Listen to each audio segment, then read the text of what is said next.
Anda rasa kasut mana yang sesuai untuk saya lari 42 kilometer? Hai guys, kalau anda adalah orang Pantai Timur, mesti korang dah tahu tentang larian Terengganu Marathon 2026.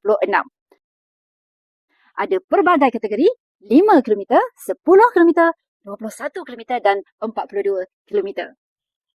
Guys, kalau anda masuk 42 kilometer, kalau menang dapat 24,000.